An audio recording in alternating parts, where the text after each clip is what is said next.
Everyone, today we will study the cohesive behavior of water.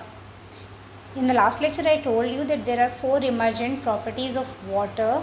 Now here today we will study the first emergent property, and that is cohesion, cohesive behavior. So cohesion of water molecules.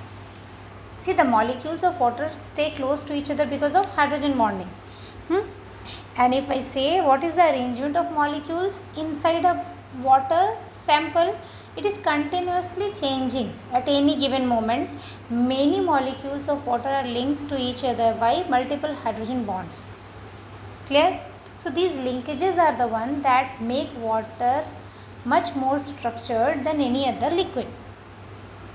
Okay, now the hydrogen bonds collectively hold the substance together, and that is known as cohesion. Clear? So cohesion is because of hydrogen bonds. What happens in cohesion? Hydrogen bonds hold the substance together, and this phenomenon is cohesion. Clear? Here you can see these molecules love each other, that is cohesion. Clear? Now a very big result of cohesion is surface tension.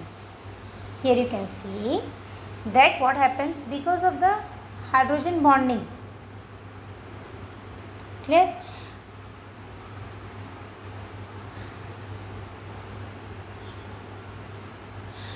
What happens when we see the surface of a liquid?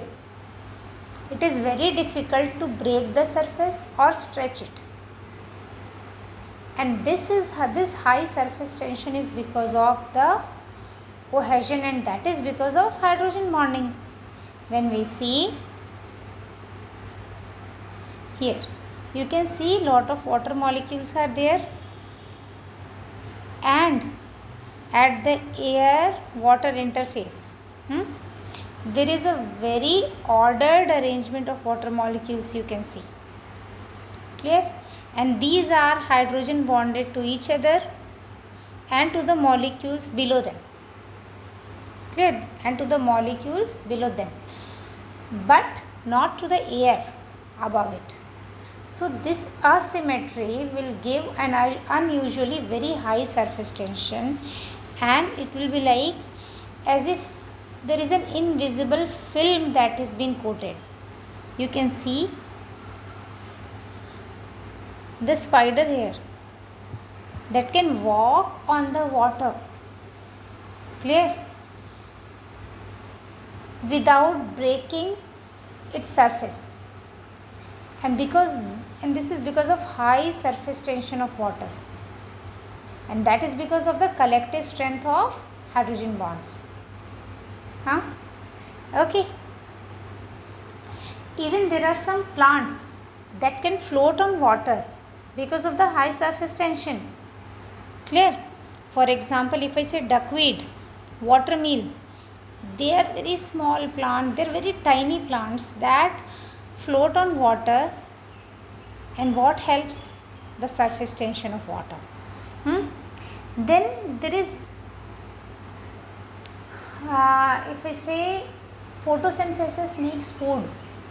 Plants make food by photosynthesis. Plant needs water, and that water can reach the leaves from the soil because of the thing called cohesion. So cohesion is the one that contributes to the transport of water and dissolved nutrients against gravity in plants. See, water evaporates from the leaves, and this causes the transpirational pull. The evaporation of water from leaves is transpiration, and this causes transpirational pull, that it pulls water upward from the roots through the water conducting cells. Now what helps cohesion and adhesion? The water molecules are held to each other by hydrogen bonds. that holds the column of water within the cells, and within these cells the water molecules are attached to the surface of the xylem cells, and this is adhesion. Clear? So the water molecules are attracted to each other and also to the cells. Clear? To the cell walls by hydrogen bonds that will help to resist the downward pull of gravity, and this is, you can see, the water reaches upward. Clear? So this is adhesion, and that along with the most important thing, cohesion, that helped in the water transport in the plants. Okay, this much in the next lecture, and then next we will study in the okay, here you can see adhesion is loving the other polar surface. Clear? Okay, means what? Cohesion, you love your family members. Adhesion, you love your friends also. Okay, thank you so much. Bye. In the next lecture we will study the moderation of temperature by water.